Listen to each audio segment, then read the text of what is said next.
Hey, what's up? It's Joe Sugg, also known as the Fat OG, and I think I have the mic issue taken care of for the second week in a row. I am technically challenged, and so we are going to get going here.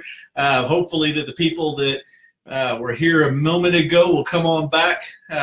If you're here and you can hear me, make sure you write a little comment there in the comment bar to let me know that you are hearing me and that we are good to go. Once again, Joe Sugg, and we are getting going today on learning how to do real estate investing.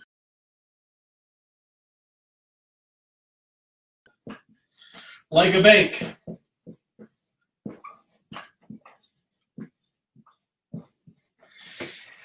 Back in 2005, I spent some time have a come to Jesus meeting with myself. Well, the truth is it wasn't really me having a come to Jesus meeting. That's when I decided to get married, and my wife came to me and she said, I know that you're in the real estate business, and I know that you do real estate, and I know that money comes eventually, but when's the next paycheck coming, and how does this whole thing work, and what happens when the money isn't there, and can you help me out with understanding this whole situation of real estate? And I looked at her and I said, well, it's really pretty cool. I just know that it happens and it comes along and a deal happens and I make plenty of money and it works out fine. And she looked at me and said, well, that's probably not going to work out real well for me. I'm not really excited about that. And so is there anything else we can do that will create an ongoing, consistent income that's going to maybe provide a little more stability?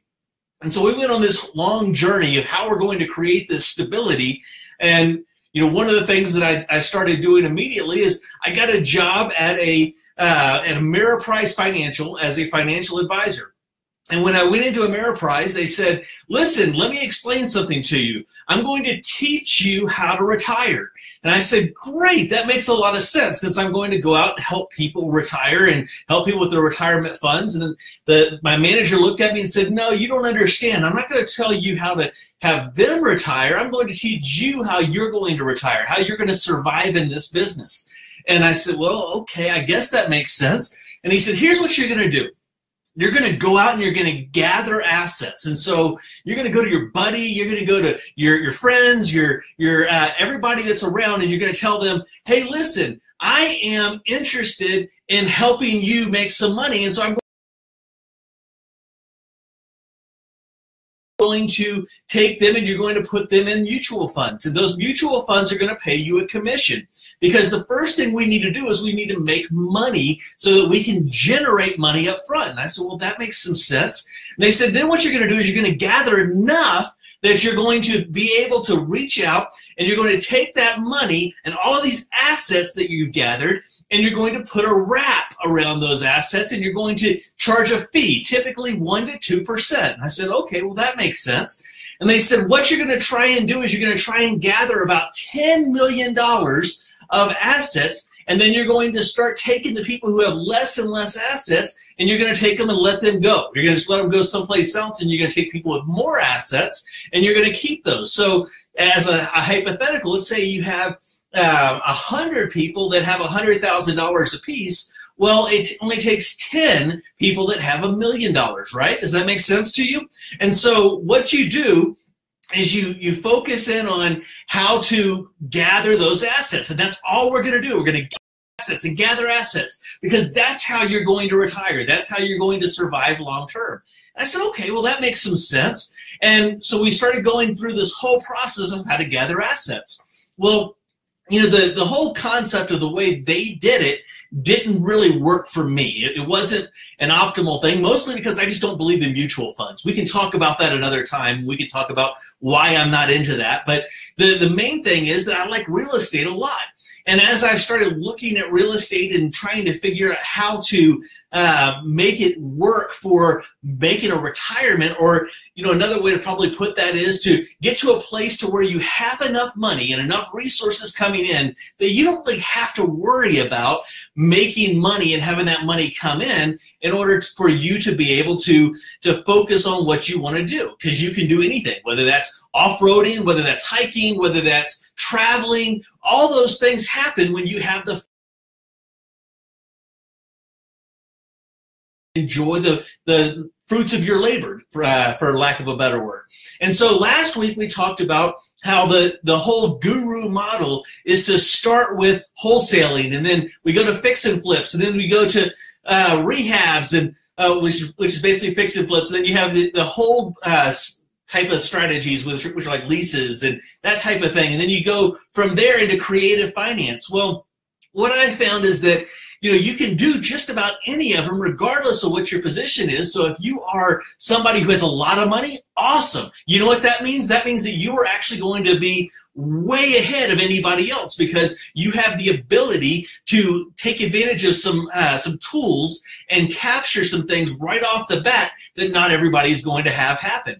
Now, if you don't have any money or no credit, or maybe you're self-employed and you have great credit and lots of money, but maybe you just don't have the ability to get financed, well, this is going to be something that you're going to be able to look at and say, okay, great, this is how I can really make some serious money, because that's what I'm interested in doing for you, is showing you how to make more money with your efforts. As you dig into the strategies, just focus on how can I make more money and make more money consistently. Does that make sense to you? Is that something that you're interested in? If you're interested in that, post in the comments right now, I'm interested in making more money. Make sure you do that now. Come on, somebody's got to post it in there. I'm waiting for you. I know you're there.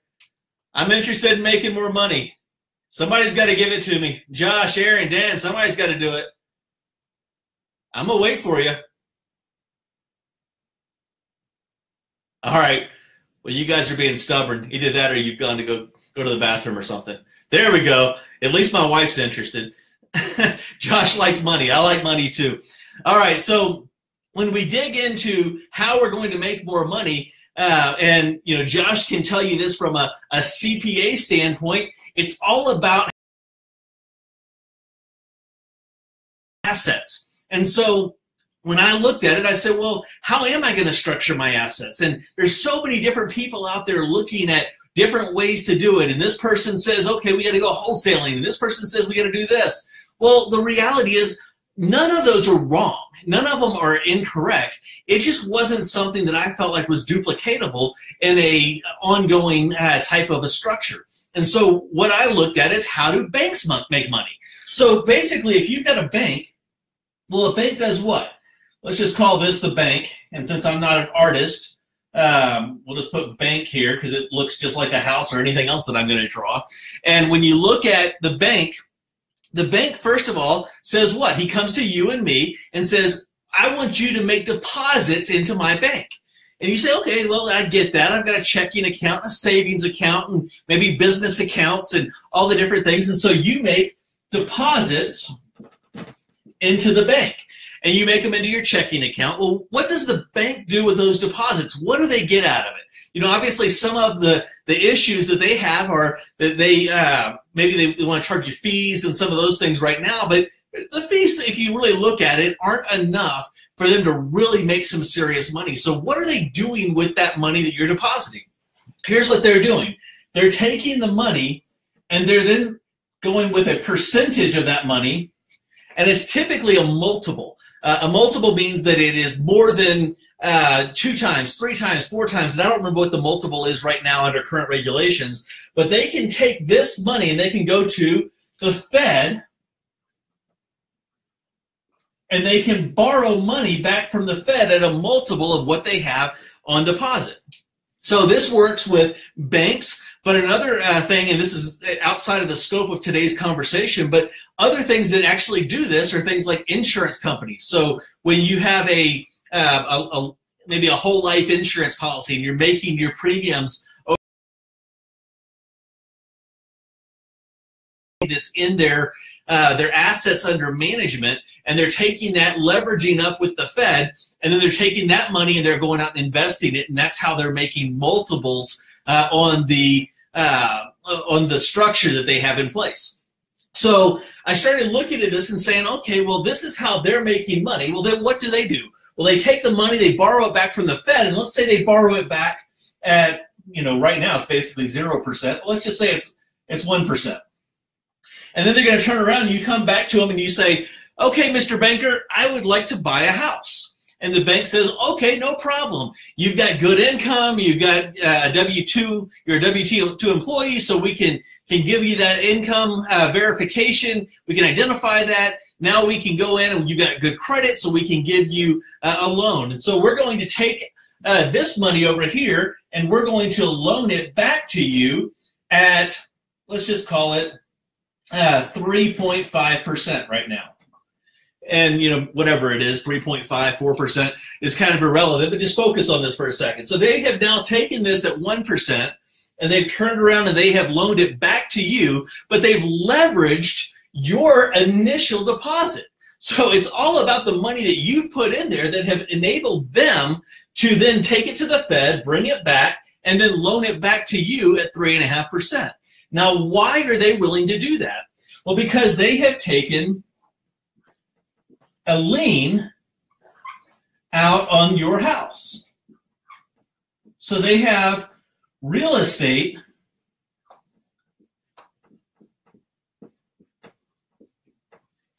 as the underlying security for your investment. And so, or for their investment.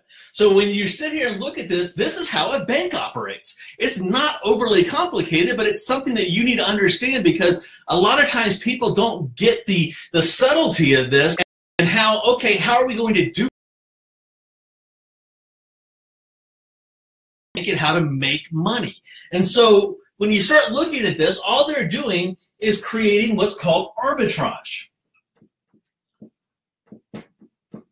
Arbitrage is the difference between what something costs you and what something is going to make you. So in this instance, gross, they're making a 2.5% arbitrage on this particular investment. They borrowed it at 1, they loaned it out at 3.5. Does that make sense to you? Everybody make sense? Give me some feedback if it's making sense to you. All right. So as you start looking at this, you say, if I'm making a 2.5% return, now keep in mind, they have used your money and your deposit up front to be able to leverage this whole process. So once you have this asset, the reason that I like real estate and the reason that you should like real estate is that real estate gives you the opportunity to leverage up, meaning that it gives you the ability to have a small amount of actual cash out of pocket and borrow the rest of it with an underlying security underneath. And so how are we going to take this structure and now turn around and duplicate it in a way that we can make the money? Well, once we do this, we have now created an arbitrage here, but now what happens if another bank comes along? And let's say they give us a second loan.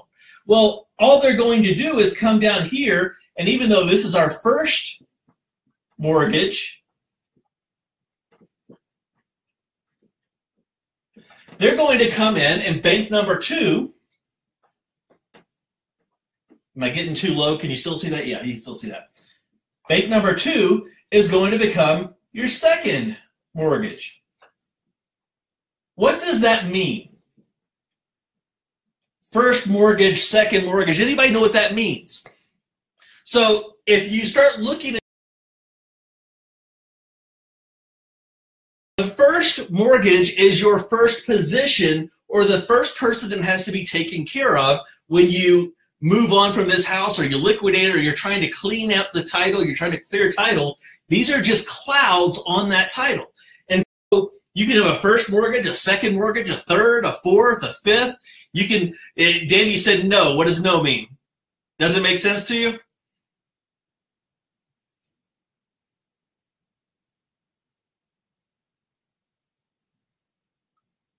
All right, I'll just wait and see what your comment is here in a second. I think there's a little bit of a delay.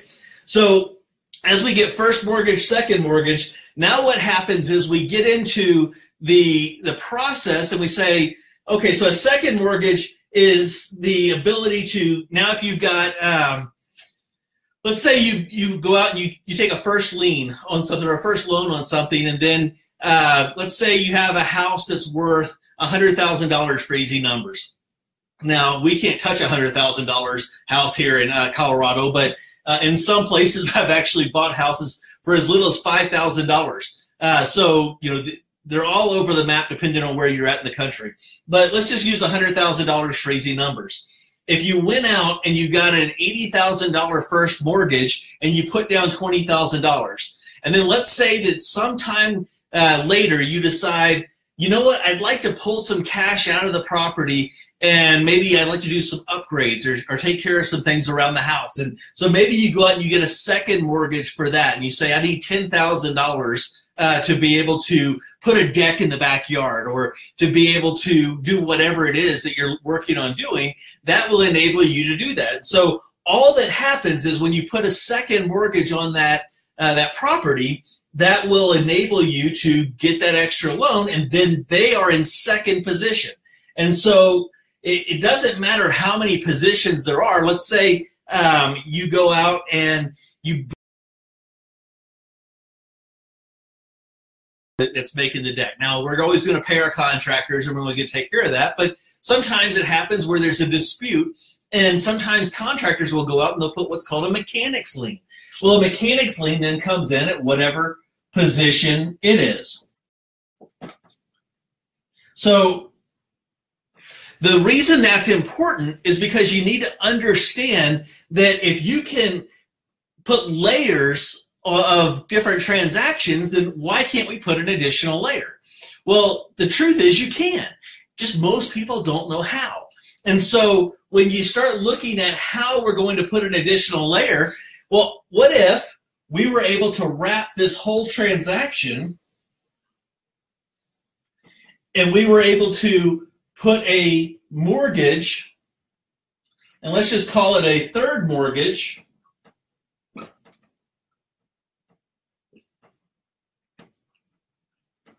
on the transaction. Now, I want you to understand something. What I'm talking about now is going to be much more complicated than I'm going to be able to cover just today, but don't worry about that. I want you to just kind of start getting the idea that I'm trying to explain to you, and then we'll cover it a lot more over the coming weeks and months and dig into it and make sure that you understand how to do it and how to get these transactions happening, because it's really powerful if you can get your head around it. So if we have a third mortgage, well, what happens if we have the first and second, but we decide we're going to be the bank and give somebody a mortgage? So let's say we go out and we say, okay, we've got this $100,000 house, and we said we've got, and I'm just going to take out our mechanics lien for now. In fact, I'm going to take out the second mortgage for now, just for easy numbers. So we set out, our first is $80,000. And our house is worth $100,000. So if we went out and marry the mortgage and we're not going to involve another bank, we're going to leave everything else in place, then what are we going to be able to do? Well, we can charge a premium for this, right? And so now we've got a 3.5% underlined obligation. But let's say that we could come out and we could get anywhere from 5.5% to 7.5% on the loan that we give to somebody else. Now, what have we done? We've created anywhere from 2 to 4 points of arbitrage here. Does that make sense to you? So if you think about it in this way, just easy numbers, if you think about it from a straight number standpoint of $100,000, and you have 2 to 4 points, let's just use 2 points, that's $2,000 a year in arbitrage between your first and your second. Now, why do I like this type of transaction in general? So this goes out, we get another buyer, we sell the property to this buyer, and what does this buyer do? The buyer gives us a note. They sign a note, and now they have a mortgage that we now hold. So our mortgage, what have we become? We have become the bank. Does that make sense to you? So since we have become the bank, and if this is a little bit something maybe new or that you haven't quite heard before, make sure that you go back and you watch this video a few times and really kind of get your arms around it, because it's going to be foundational as we move forward. But they're going to give you a note back. Why do I like this model? Well, think about it from, I told you I started in financial services. What did my manager tell me? my manager said, go out and gather assets. So if we're going to go out and gather assets, well, we can go out and we can say, okay, I can try and save all the money I can. So let's say you make $100,000 a year or $50,000 a year, and you're putting away $5,000 to $10,000 a year just off of that income. Well, first of all, you're making a huge sacrifice. You're having to miss out on things that maybe you would rather not have to miss out on, which we're all willing to do, to make those sacrifices. But what if there was a faster way to actually go out and raise assets under management? Well, that's what this does. So let's say that instead of a $100,000 house, what if, and I'll just tell you up front, my sweet spot, the area that my business focuses on more than anything is houses that are right around anywhere from about a $350,000 house to a $750,000 house here in Colorado. And so when I focus on that area, it's because all the work is the same. All the moving pieces are the same. That's just a sweet spot that I have found here works really well for me. And so when I can go out, if I can have triple that, well, if I can gather $100,000 of income or of assets every single transaction, and let's say that I could only do one a month. If I had 300,000 times one a month, then how many assets am I gathering per year? That means that I am doing 300K times 12, one a month. It gives me 36. Give me $3.6 million in assets under management. So if I have $3.6 million just from doing one transaction a month, you know, so many times when people get into real estate or they get into understanding wholesaling or whatever, they feel like they've got to just go out there and bang their heads up against the wall to make a lot of money. Let me just show you the numbers of how this would work if we did this exact transaction. $3.6 million would give me ongoing, and let's just take the 2%. In fact, let's just focus on 1%. On a 1% arbitrage. So if I got 1%, that gives me $36,000 residual income every single year. So if you did that for 3 years and you only got one transaction per month for 3 years at only $300,000 and not more or less, then that's going to give you $36,000. So after 3 years, you're going to be at $108,000 ongoing. You know what I like to call that? That's mailbox money. That's the ability to sit back, and it doesn't matter where you're at or what's going on, that money continues to come in because people are paying that mortgage over and over again. Now, the question I have for you is, people sit there and tell me all the time, well, I really like to have a property that I lease out, and I have this lease property. Well, that's great. And sometimes I was talking to somebody the other day, and they said, yeah, you know what, I've got several rental properties, and these rental properties are great because they come, this money comes in. And I said, well, that's really good. How many do you have? They said, well, I only have one. I said, okay, that's great. And I'd like to pick up some more. Awesome, glad to hear it. And he said, I've got this one tenant that's been there for a long, long time, and they just always pay, and they take care of the house and all those things. And in a perfect world, you'd have everybody that would do that. Unfortunately, the question becomes, do you think that all of the renters are like that? I can tell you that in my experience, I have, especially here in Colorado, now they have made marijuana legal. And so one of the biggest challenges we have here, and I know that this is happening in a lot of other places across the country, people are coming in and they're using houses and they're setting them up as grows. And so they are actually coming in, and think of it this way, they're making your house into a nursery, and they are destroying all of your HVAC systems, all those things come into play. And so the question becomes whether you believe somebody is going to take better care of your house if they are renting it, or if they're going to take better care of your house if they are purchasing it and they are actually the owner of the house. And so, do you think it would be? I tend to believe that in most instances, somebody who is buying a property is going to take better care of that property than somebody who maybe is just renting the property. Does that make sense to you? So when you start looking at this, $108,000 is pretty good money overall. But remember, we started with just $36,000. But keep in mind, that's not all the money you're going to make on this transaction. What else are we going to make? We're going to make money up front, right? Somebody's going to put some money down on that property. And so in this instance, if we've got $100,000 and somebody, or the $300,000 property that we've gone off of here is probably a better thing. In fact, let me just change that to the $300,000.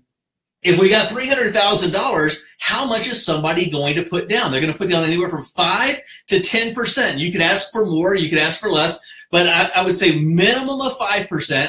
And, you know, I find a sweet spot 5 to 10% typically is where I like to be. And so if I'm at 5 to 10%, then what am I going to do? Listen to me, this is going to be good. What we're going to do now is we're going to mark up the amount of our property. If we're doing 5%, we're going to mark it up and we're going to ask $315,000 for the house. Instead of $300,000, we're going to ask $315,000 with $15,000 down. So if we did that now 12 times, that's going to give us $150,000, $180,000.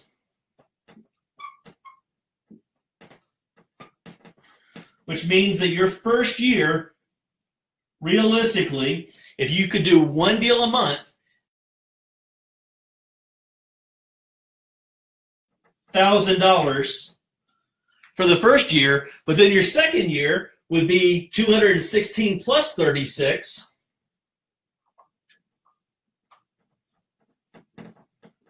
So that's going to give you 252.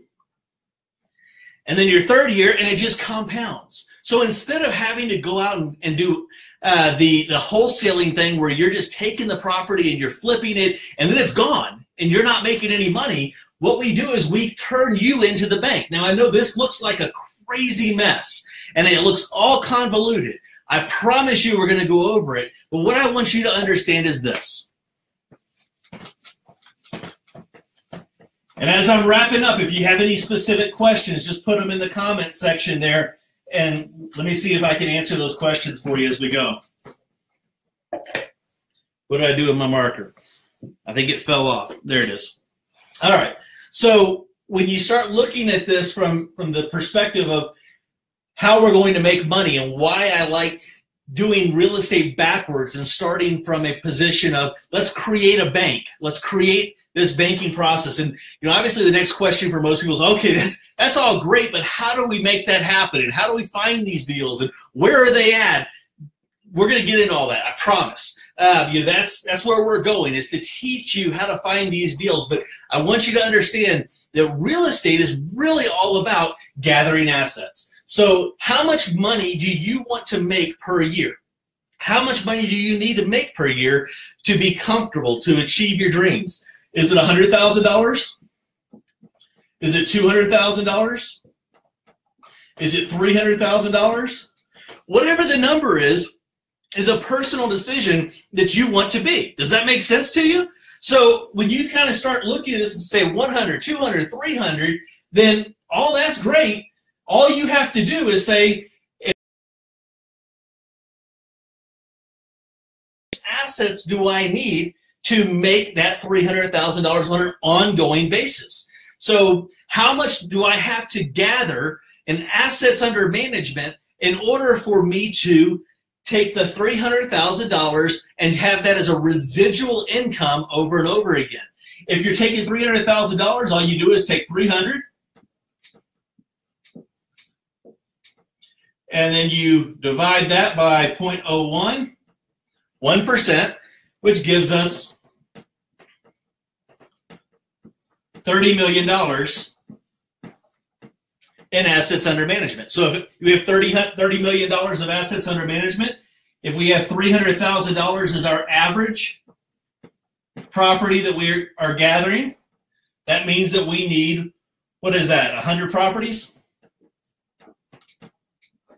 We need 100 properties at $300,000 to achieve our goal of $300,000 a year of mailbox money.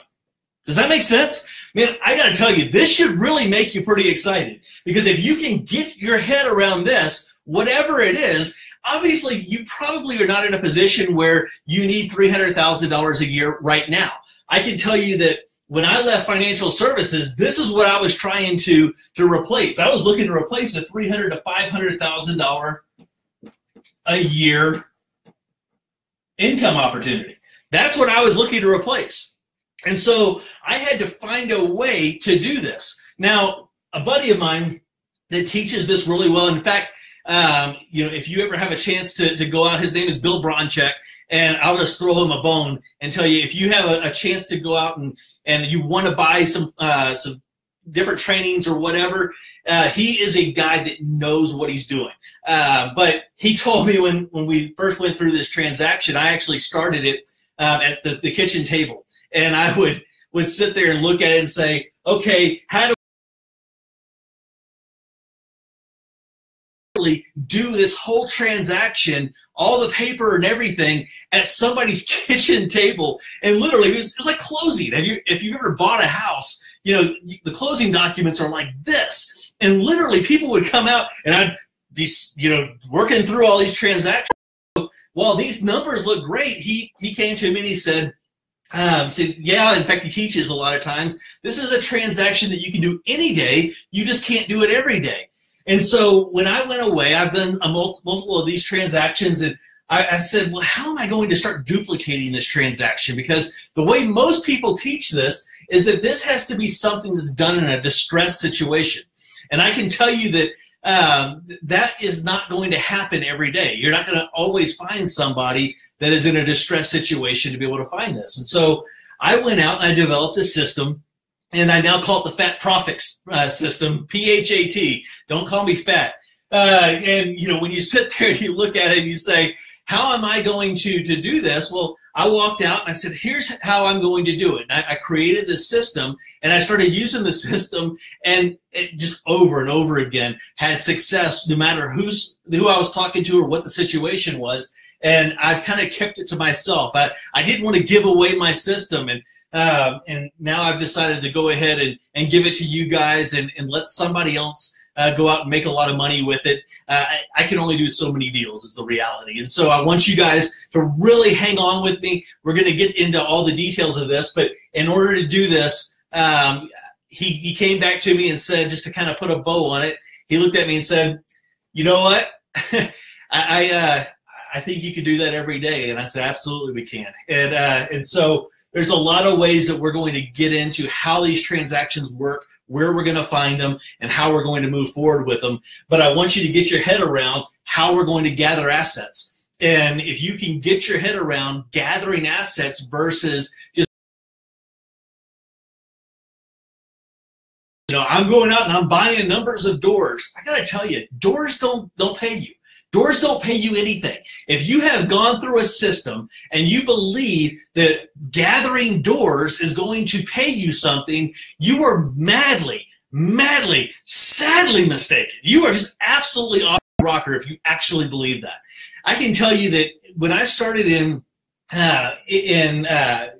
real estate investing nearly 20 years ago now, I would go out and I would buy door after door after door at $5,000 a pop. And you got guys out there that focus on getting mobile homes, or they focus on getting condos. There's nothing wrong with any of that. But you've got to start gathering assets in volume as far as the amount of money that it's worth, because that is where you're going to make your real money. That is where you're going to make your serious, ongoing, consistent residual income.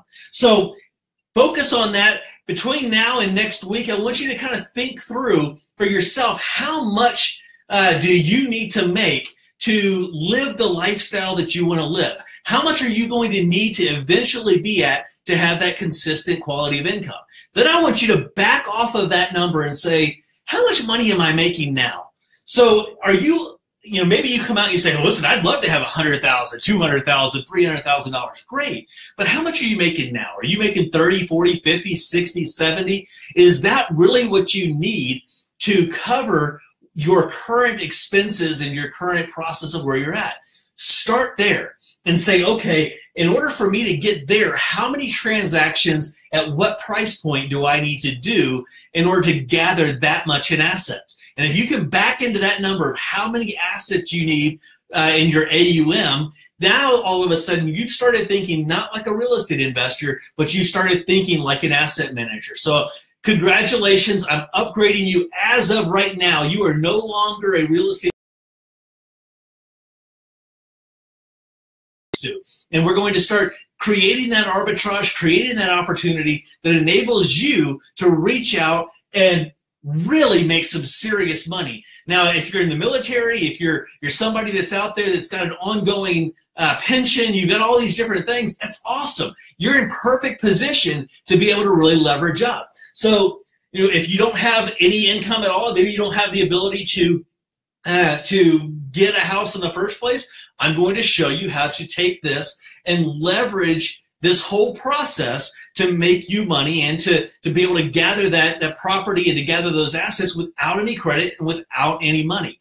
If you have money, you have credit, maybe you have done really well, you have a good job, you're in a perfect position to go out and purchase properties and then wrap your existing transaction and then create an arbitrage just like the banks do. And so I'm going to show you how to do it all. Don't sweat it. Don't stress out over it. We're going to make a lot of money, and I'm going to show you how. I hope you're having a great day. I don't want to keep bunging you up, but we're going to keep moving forward, and I can't wait to see you next week. If you like this video, if I helped you at all, make sure you comment in there and let me know that it's helped you, that it's something that's positive. Shoot me a message privately if you don't want to put something out there. Either way, it's great. And if you think it would help somebody else, make sure you share it with them and invite them to come in next week. Hope you're having a great day. Remember, life is a journey, or life is an adventure. Let's journey on together. Have a great day, and I'll talk to you next week.